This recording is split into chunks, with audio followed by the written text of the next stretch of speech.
Telangana PCC president Mahesh Kumar Goud మీడియాతో మాట్లాడుతున్నారు. ఇప్పుడు లైవ్ చూద్దాం. గచ్చిబౌలి స్టేడియంలో స్టూడెంట్ ఆ రోజు గాంధీ భవన్లో నేను మీనాక్షి గారు ఇక్కడ కూడా విన్నాం.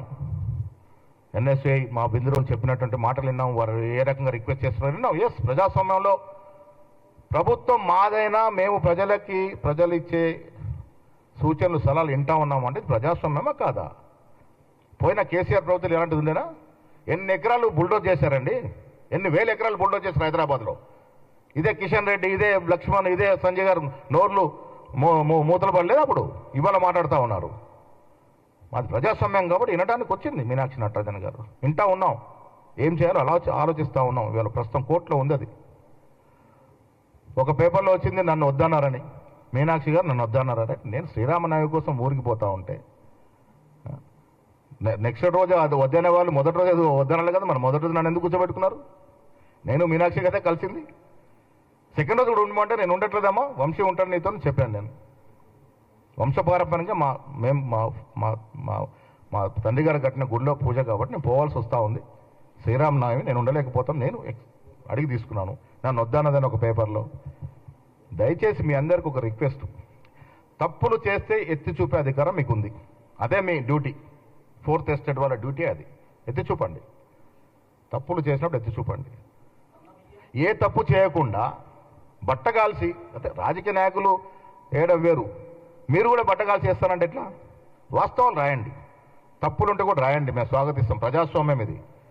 మీరు రాసే ప్రతిదాన్ని స్వాగతిస్తాం.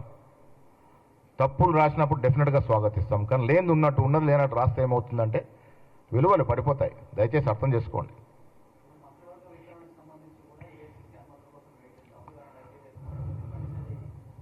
అంటే ఇది జనరల్ ప్రక్రియ అండి. మాది రీజనల్ పార్టీ కాదు. మాదేమన్నా టీఆర్ఎస్ పార్టీ అన్ని ఫామ్ హౌస్లో నిర్ణయాలు అవడానికి. ఇది జాతీయ పార్టీ. ఏ నిర్ణయం తీసుకున్న జాతీయ కోణంలో ఆలోచించాలి, రాష్ట్ర కోణంలో ఆలోచించాలి. అన్నీ ఆలోచిస్తే చేసుకుంటాము. జాతీయ పార్టీ కదా మాది. జాతీయ నాయకుడు ఉంటాడు, మాకు జాతీయ అధ్యక్షుడు ఉంటాడు, జాతీయ మాకు యువ నాయకుడు ఉన్నాడు. ఎస్, అంత సమిష్టి కలిసి నిర్ణయం చేసుకుంటాం. నేను మళ్ళీ అడుగుతా ఉన్నాను, వాళ్ళు మాట్లాడే ముందు వాళ్ళ వెనుక వీపు చూసుకోవాలి కదా. బండి సంజయ్ గారు అమిత్ షా కాదని టిఫిన్ కూడా చేసే పరిస్థితి ఉంటుందా? పొద్దున అక్కడ మెసేజ్ వస్తేనే టిఫిన్ కూర్చుంటాడు. మెసేజ్ వరకు వెయిట్ చేస్తూ ఉంటాడు పాపం. మెసేజ్ రాగానే ఎస్ యూ గో ఎట్ అంటే అప్పుడు తింటాడు. అది పరిస్థితి వాళ్ళది. వాళ్ళు మా గురించి మాట్లాడితే ఎట్లా?